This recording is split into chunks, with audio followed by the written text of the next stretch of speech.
Hello friends, नमस्ते। हूँ छू हितेश प्रजापति અને શ્રી ભક્તિ વિદ્યાલય હળવદ વતી આપ સૌ વિદ્યાર્થી મિત્રોનું હાર્દિક સ્વાગત કરું છું। વિદ્યાર્થી મિત્રો, જે વિદ્યાર્થીઓ આ ચેનલ પર ફર્સ્ટ ટાઈમ છે તેઓ અમારી ચેનલને સબસ્ક્રાઇબ કરી બેલ આઇકોન પ્રેસ કરી શકે છે। વિદ્યાર્થી મિત્રો, જો વિડીયો સારો લાગે તો લાઈક કરો અને શેર કરો।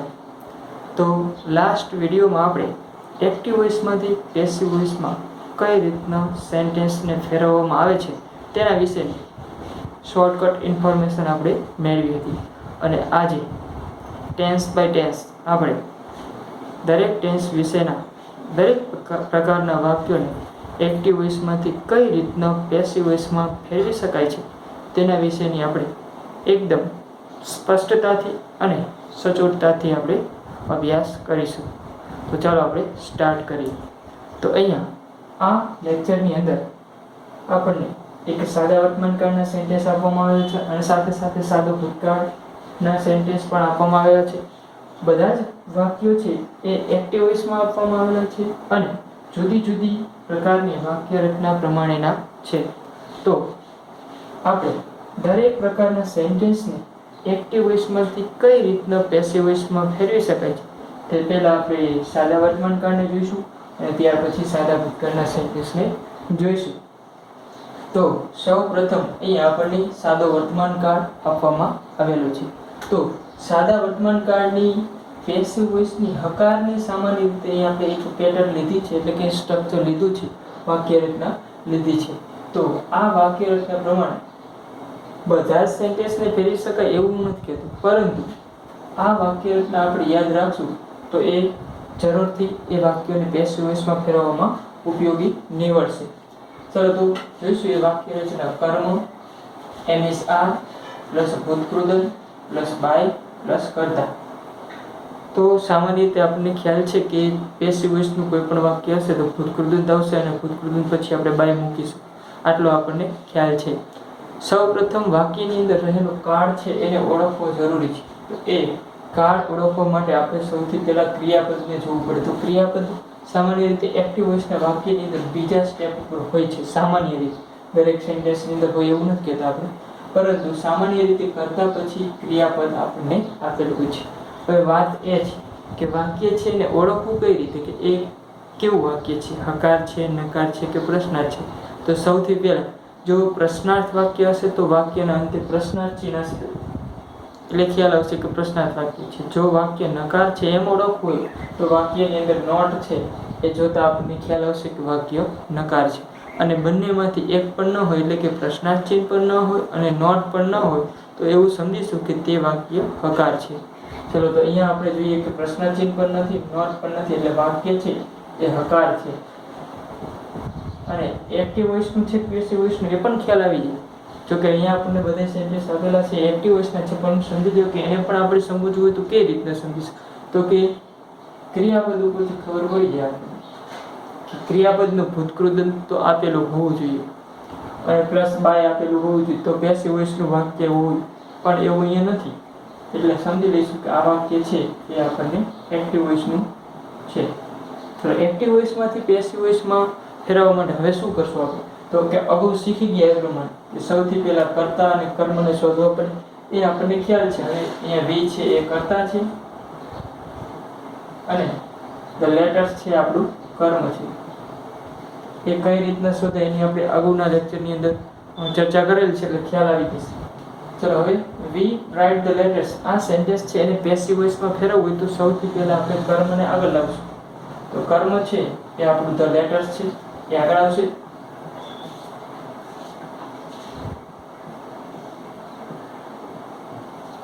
ધ લેટર્સ કર્મને આગળ લાવ્યા પછી હવે આ વાક્ય રચના પ્રમાણે આપણે જોઈશું કર્મ અહીંયાથી ઉઠાડીને લે, હવે એમ ઇઝ આર મૂકવું પડશે। એવું કેમ, તો કે સાદા વર્તમાન કાળની અંદર અહીંયા ક્રિયાપદનું મોડ રૂપ હોય અથવા એસકેએસ વાળું રૂપ હોય, નકાર વાક્ય હોય તો ડઝ નોટ ને મોડ રૂપ હોય, પ્રશ્નાર્થમાં ડઝ પ્લસ મોડ રૂપ હોય, ડુ પ્લસ મોડ રૂપ હોય, એના ઉપરથી આપણને ખ્યાલ આવશે કે સાદું વર્તમાન કાળ છે। તો અહીંયા આપણે જોઈશું તો ક્રિયાપદનું મોડ રૂપ છે એટલે આપણને ખ્યાલ આવ્યો કે સાદું વર્તમાન કાળ છે। તો સાદા વર્તમાન કાળમાં એમ ઇઝ આરમાંથી મૂકવું પડે, એ કર્મ ઉપર આધાર રાખે કર્મ જો એકવચન હોય તો ઈસ મૂકીશું, પણ કર્મ બહુવચન છે એટલા માટે આપણે આર લઈશું.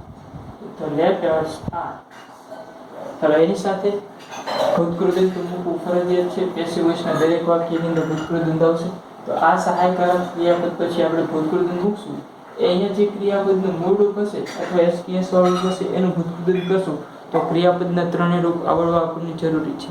રાઇટ, રોટ અને રિટન. તો અહીંયા રિટન છે એ ભૂતકૃદંત થશે રાઇટનું. તો આ રિટન. ચલો ભૂતકૃદંત પછી આપણે મૂકીશું બાય. ચલો બાય પછી શું કરવાનું કીધું? કરતા. તો કરતા અહીંયા આપણને આપેલું છે એક્ટિવ વોઇસના વાક્યની અંદર. જો એક્ટિવ વોઇસના વાક્યની અંદર કર્તા તરીકે જો સર્વનામ હોય તો એ કર્તા વિભક્તિના સર્વનામની કર્મ વિભક્તિ કરવી પડે છે. એટલે કે આઈ હોય તો આપણે બાય મી કરીએ છીએ, વી હોય તો બાય અસ, યુ હોય તો બાય યુ, હી હોય તો બાય હિમ, સી હોય તો બાય હર, ઇટ હોય તો બાય ઇટ, they હોય તો બાય them. પરંતુ જો કોઈ વ્યક્તિનું નામ હોય એટલે કે સર્વનામ ન હોય પરંતુ કોઈ નાઉન આપેલું હોય તો નાઉનની કર્મ વિભક્તિ એના એ જ રહે છે. એટલે કે રોહન હોય તો બાય રોહન જ રહે, પછી રોહનનું બાય હિમ થાય નહીં. એનો આપણે ખ્યાલ રાખીશું. ચલો તો અહીંયા આપણને ઓલરેડી સર્વનામ છે એટલે આપણે વીની કર્મ વિભક્તિ કરશું તો બાય પછી શું થઈ જશે? વીની કર્મ વિભક્તિ અસ થઈ જશે. ખ્યાલ આવી ગયો હશે મિત્રો. તો એ જ રીતના હવે આ સાદો વર્તમાન કાળ હતો એવી જ રીતના સાદો ભૂતકાળ હોય તો એને પેસિવ વોઇસમાં ફેરવવું હોય તો શું કરવું પડે? એની પણ આ રીત વાક્ય રહેશે એ જોઈ લઈશું. કર્મ પ્લસ વોઝ કે વેર પ્લસ ભૂતકૃદંત પ્લસ બાય પ્લસ કર્મ. આમ જોઈએ તો અહીંયા એમિસ આર હતા એ અહીંયા વોઝ વેર થઈ જશે. અને એક્ટિવ વોઇસના વાક્યની અંદર અહીંયા જે ક્રિયાપદનું મૂળ રૂપ અથવા એસપીએસ વાળું રૂપ હતું એ અહીંયા ક્રિયાપદનું ભૂતકાળનું રૂપ થઈ ગયું હશે. ચલો તો આ વાક્ય રચના પ્રમાણે અત્યારે આપણે એ પેસિવ વોઇસમાં ફેરવીશું. હવે ખ્યાલ છે આપણે વી કરતા છે, ધ લેટર્સ છે એ કર્મ છે, આગળ આવી જશે ધ લેટર્સ. ચલો હવે લેટર્સ છે એ એક વચન નથી બહુવચન છે. તો આપણને ખ્યાલ છે વોઝ છે એક વચનમાં આવે, વેર છે બહુવચનમાં આવે. તો એટલા માટે આપણે વેર લઈશું. જો અહીંયા ધ લેટર હોત તો અહીંયા આપણે ધ લેટર આગળ આવે તો આપણે વોઝ મૂકત, પરંતુ બહુવચન છે એટલા માટે આપણે વેર રાખીશું. તો ધ લેટર્સ વેર. ચલો હવે ક્રિયાપદનું ભૂતકૃદંત. રાઇટનું ભૂતકૃદંત રિટર્ન થાય, રોટનું ભૂતકૃદંત પણ રિટર્ન થાય. ચલો તો વેર રિટર્ન. ભૂતકૃદંત પછી બાય. બાય પછી વીની કર્મ વિભક્તિ જેમ અહીંયા કરી હતી એના જ રહેશે બસ. ચલો એવી જ રીતના બીજા સેન્ટેન્સની અંદર આપણે હકારને બે કાળના પેસિવ વોઇસમાં જોઈએ એવી જ રીતના નકારની અંદર પેસિવ વોઇસમાં કઈ રીતે થાય તો કે હવે ખબર છે આપણને એક ચાલુ કરતા છે અને આ કર્મ છે. તો વચ્ચેનું છે એ ક્રિયાપદ છે ડઝ નોટ મેક એટલે નકારનું ક્રિયાપદ કહીશું આપણે. તો ડઝ નોટ સાથે હંમેશા ક્રિયાપદનું મૂળ રૂપ આવે. કેવી રીતના ડુ નોટ સાથે, આગળ જતા ડીડ નોટ સાથે, આગળ જતા શેલ વિલ સાથે બધે જ ક્રિયાપદનું મૂળ રૂપ આપણે જોઈએ છીએ. તો અહીંયા એવી જ રીતના સમજો કે કરતા સહી છે, ટી કર્મ છે તો કર્મને આગળ લાવશું આપણે ટી. ચલો હવે એક બીજી સ્પષ્ટતા કરી લઈશું કે જ્યારે ડુ કે ડસ વાક્યની અંદર આવે એટલે એ એક્ટિવ વોઇસનું જ વાક્ય હોય, પેસિવ વોઇસનું હોય નહીં. તો એનો સીધો મતલબ એવો કે પેસિવ વોઇસની અંદર ડુ કે ડસ આવશે નહીં. તો શું આવશે? ડુ ડસની જગ્યાએ એમિઝારમાંથી કોઈ એક મૂકવું પડશે. ચલો તો અહીંયા સમજીએ આપણે કે ડુ કે ડસ છે એને તો કાઢી જ નાખવાનું છે, એ કાઢી નાખ્યું, પરંતુ એની જગ્યાએ આપણે શું મૂકવું પડશે? તો કે એમિઝાર મૂકવું પડશે. વાક્ય રચના તો મિત્રો આ જ છે, પરંતુ અહીંયા નોટ મૂકવાનું થશે, એટલો જ નકારમાં ફેર પડશે. તો ચલો હવે એમિઝારમાંથી મૂકશું તો ટી છે એ એક વચન કહેવાય એટલે કે ઈટ કહેવાય. ઈટ સાથે આપણે શું લઈશું? ઇઝ લઈશું. એટલા માટે ટી સાથે આપણે ઇઝ લીધું. ડુ કે ડઝ હોય એ કાઢી નાખશું આપણે. ચલો એથી આગળ વાક્ય નકાર છે એટલે નોટ, એ તો એમ રાખો, નોટ કે પ્રશ્નાર્થી નીકળશે નહીં. ચલો હવે આ મેક છે ને એ મુખ્ય ક્રિયાપદ છે, આ હતું એ સહાયકારક હતું, આ મુખ્ય ક્રિયાપદ છે. ચલો એને પેસિવ વોઇસમાં ફેરવ્યું એટલે ભૂતકૃદંત કરવું પડે. તો મેક નું ભૂતકૃદંત આપણને ખ્યાલ છે મેક, મેડ, મેડ, ત્રીજું રૂપ મેડ થશે. ચલો ભૂતકૃદંત પછી બાય. હવે અહીંયા આપણને વી નથી આપેલું, સી આપેલું છે. તો સી કર્મ વિભક્તિ આપણે કરશું હા. ચલો એ સર્વનામ હતું એટલે આપણે કર્મ વિભક્તિ કરી. જો અહીંયા શીતલ હોત તો બાય શીતલ રાખાય, અહીંયા રોહન હોત તો બાય રોહન રાખાય. ચલો એવી જ રીતના આ સાદા વર્તમાન કાળના વાક્ય હવે પેસિવ વોઇસમાં આપણે સાદા ભૂતકાળમાં ફેરવીશું. તો સેન્ટેન્સ તો એને જ છે, ખાલી માત્ર મેં અહીંયા ડઝ ની જગ્યાએ ડીડ કરેલું છે. ચલો પણ કાળ બદલી જાય છે, આ સાદો વર્તમાન કાળ હતો, આ સાદો ભૂતકાળ છે. ચલો એવી જ રીતના હવે આપણને ખ્યાલ છે સી કરતા છે, ટી કર્મ છે, ટી આગળ આવશે, ટી ડુ ડઝ જેમ નીકળી જાય એમ ડીડ પણ નીકળી જાય. તો અહીંયા આપણે શું કરવું પડશે, વોઝ કે વેર માંથી મૂકવું છે. તો ટી સાથે તો વેર નહીં આવે, ટી તો એક વચન કહેવાય એટલે વોઝ આવે. ચાલો તો ડીડ ની જગ્યાએ આપણે શું કર્યું, વોઝ. નકાર છે તો નોટ તો રાખવાનું છે આપણે, ટી વોઝ નોટ. આનું ભૂતકાળ અગાઉ જોઈ ગયા આપણે, સીધું જ મૂકી દઈશું મેડ. ચલો બાય સીની શું થઈ જશે, આ કરતા છે આ બાજુ છે એટલે હર થઈ જશે. તો it was not made by her. ચલો હવે પ્રશ્નાર્થ વાક્ય જોઈએ આપણે. તો પ્રશ્નાર્થ વાક્યની અંદર સામાન્ય રીતે એક્ટિવ વોઇસની અંદર સાદા વર્તમાન કાળમાં ડુ કે ડઝ છે વાક્યની શરૂઆતમાં જશે. હવે પ્રશ્ન ખબર પડી જશે આપણને, અહીંયા પ્રશ્નાર્થ ચિહ્ન જોતા ખબર પડી જશે પ્રશ્નાર્થ વાક્ય છે. તો પ્રશ્નાર્થ વાક્યની અંદર ડુ કે ડઝ તો એક્ટિવ વોઇસમાં હશે જ, પણ એક પેસિવ વોઇસમાં તો ડુ ડઝ આવશે ને, એટલે એને હટાવવા પડશે. તો આપણે કહીશું કે કર્મ આગળ લાવશું શું ના, પ્રશ્નાર્થ વાક્યની અંદર પહેલા ડુ ડઝ ની જગ્યાએ એમિઝાર મૂકવો પડશે.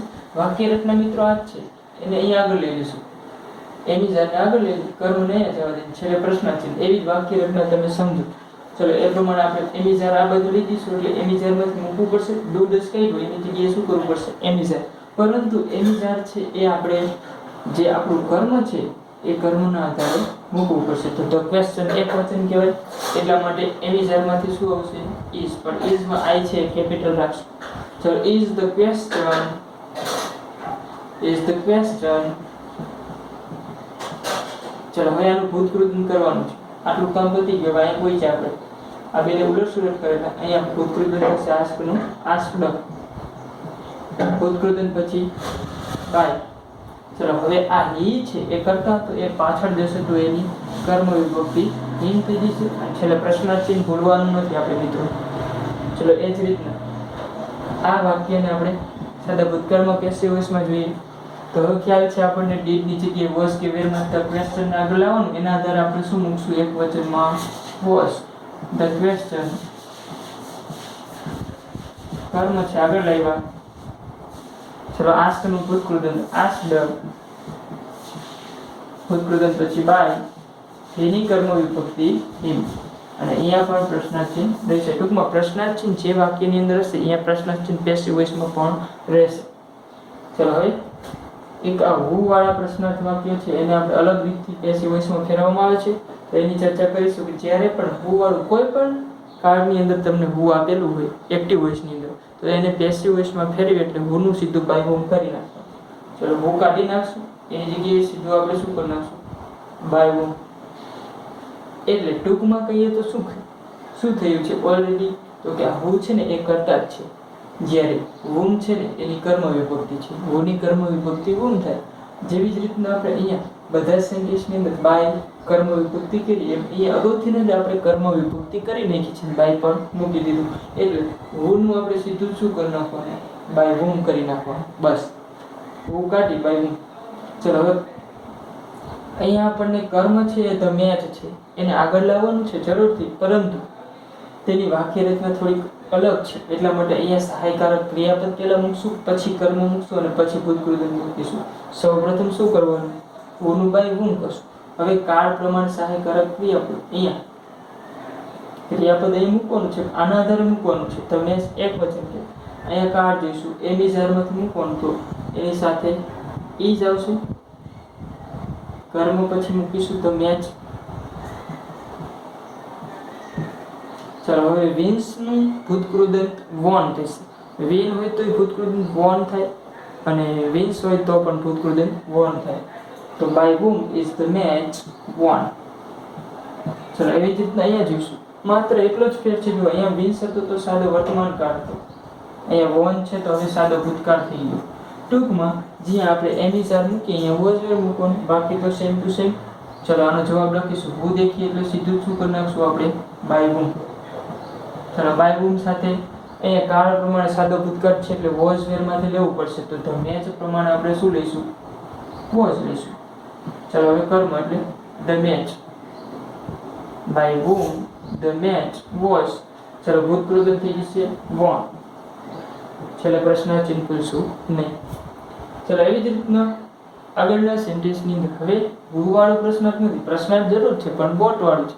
તો જ્યારે પણ વોટ વાળું પ્રશ્નાર્થ વાક્ય આપ્યું છે ને, તો જેમ who વાળા વાક્યની અંદર who પોતે જ કરતા છે, એમ વોટ વાળા વાક્યની અંદર વોટ પોતે જ કર્મ છે, એટલે અહીંયા બીજું કર્મ આપણે ગોતવા જ જવાનું, સીધું જ આપણને વોટ મળી જ જશે. તો વોટ વાળા વાક્યની અંદર વોટ એમનું જ મૂકી દઈશું. વોટ વાળા વાક્યને પેસિવ વોઇસમાં ફેરવીશું, કારણ ગમે તે હોય, વોટનું વોટ સીધું મૂકી દઉં. ચલો હવે આટલું હતું, તો એ તો આના જેવું જ છે, સમજો. જે રીતના ફેરફાર કરતા એ જ રીતના કરશું. કર્મ આપણને મળી ગયું છે, એટલે હવે અહીંયા એમિઝરમાંથી મૂકવાનું થશે, કારણ કે ડુ કે ડઝ ને હટાવી એટલે એની જગ્યાએ એમિઝ કે આર મૂકવું પડે. ચલો તો વોટ છે ને મિત્રો ઇટ જેવું કહેવાય. તો અહીંયા આપણે જે એમિઝર મૂકશું ને એ આના આધાર મૂકીશું, કારણ કે દરેકમાં આપણે કર્મના આધાર મૂકીએ છીએ. તો વોટ છે આપણું કર્મ છે, વોટ છે ને ઇટ જેવું છે, તો ઇટ સાથે શું આવશે? ઇઝ આવશે. તો વોટ ઇઝ. ચલો હવે આનું ભૂતકૃદન કરી નાખશું. ડ્રિંક, ડ્રેન્ક, ડ્રંક, એટલે ડ્રંક ભૂતકૃદન થઈ જશે.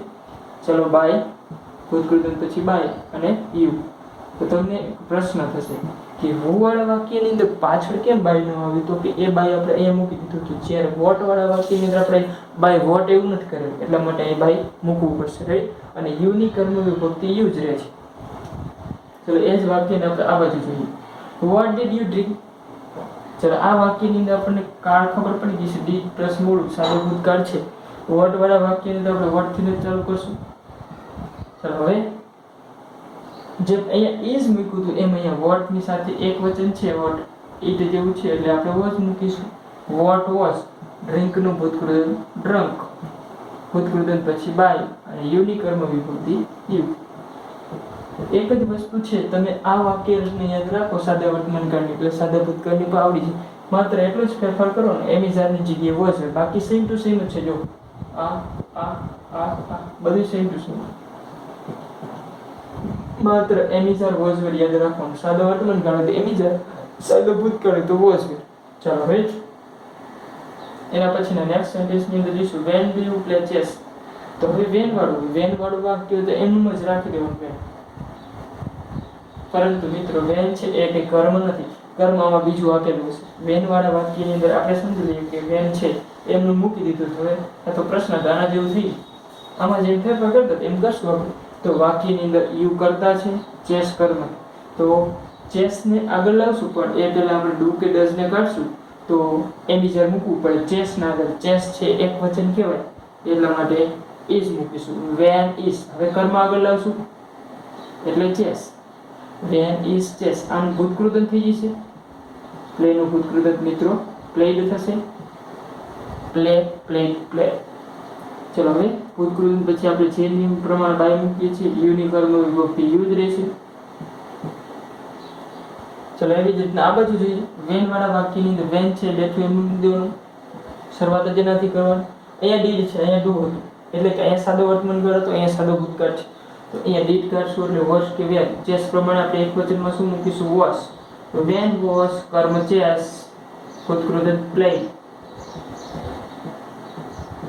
ચલો હવે યુ ની કર્મ વિભક્તિ બાય યુ, પ્રશ્નાર્થ છે ફરજિયાત. ચલો છેલ્લું વાક્ય જોઈશું આપણે. દરેક પ્રકારના આપણે સેન્ટેન્સ લઈ લીધા છે. Which shirt do you like? ચલો હવે વિચ વાળા વાક્યની અંદર ઓલરેડી તમને વિચ પછી નાઉન એક વચન અથવા બહુવચન ગમે તે આપેલું હોય, એનાથી આપણે કોઈ પ્રોબ્લેમ નથી. પણ કહેવાનો મતલબ કે વિચ વાળા વાક્યની અંદર વિચ સાથે જ તમને કર્મ આપી દીધું હશે, તો જે હોય તે એમનું મૂકી દેશું આપણે. વિચ શર્ટ હોય તોય ભલે, વિચ શર્ટ્સ હોય તો પણ ભલે, મૂકી દીધું કર્મ. ચલો હવે શું કરવાનું છે? તો આ કર્મના આધાર વિચનું વિચ તો એમને મૂકી દેશું, સાથે નાઉન છે એટલે કે કર્મ છે એને પણ લઈ લેવાનું છે. તો એ કર્મ જો એક વચન હોય તો એમિઝરમાંથી ઇઝ મૂકવાનું, જો બહુવચન હોય તો આર મૂકીશું. અત્યારે એક વચન છે એટલે ડુ ની જગ્યાએ આપણે ઇઝ મૂકીશું. વિચ શર્ટ ઇઝ, આનું ભૂતકૃદન લઈ લઈશું. લાઈક ધ, હવે બાકીનું જેમ ભૂતકૃદન આવી ગયું એના પછી આપણે બાય કરતા હતા, બાય પછી યુ ની કર્મ વિભક્તિ યુ. છેલ્લે પ્રશ્નાર્થ છે. એ જ રીતના આ સેન્ટેન્સની અંદર પણ જોઈ લઈએ આપણે. અહીંયા ડીડ છે, અહીંયા ડુ હતું, એટલો જ ફેર છે, બાકી કાંઈ ફેર નથી. એટલે અહીંયા એની જેમ બીજું અહીંયા વોઝ વેર મૂકશું. ચલો વીચ વાળા વાક્યની અંદર વીચ એમનું એની સાથે નાઉન આપેલું હોય, એ નાઉન છે એ લઈ લઈશું એટલે કે આપણું કર્મ છે. વીચ શર્ટ, ચલો એની સાથે વોઝ લઈશું, સહાયકારક ક્રિયાપદ કાળ પ્રમાણે. વીચ શર્ટ વોઝ ભૂતકૃત લઈશું આપણે લાઈક ધ, ભૂતકૃત પછી બાય અને યુની કર્મ વિભક્તિ યુ. તો આ પ્રકારના સેન્ટેન્સને આપણે એક્ટિવ વોઇસમાંથી પેસિવ વોઇસમાં સાદા વર્તમાન કાળ અને સાદા ભૂતકાળના વાક્યોને ફેરવતા જે નેક્સ્ટ વિડીયોમાં આપણે સાદા ભવિષ્યકાળના પેસિવ વોઇસના વાક્ય એક્ટિવ વોઇસમાંથી પેસિવ વોઇસમાં ફેરવતા શીખીશું. Thank you.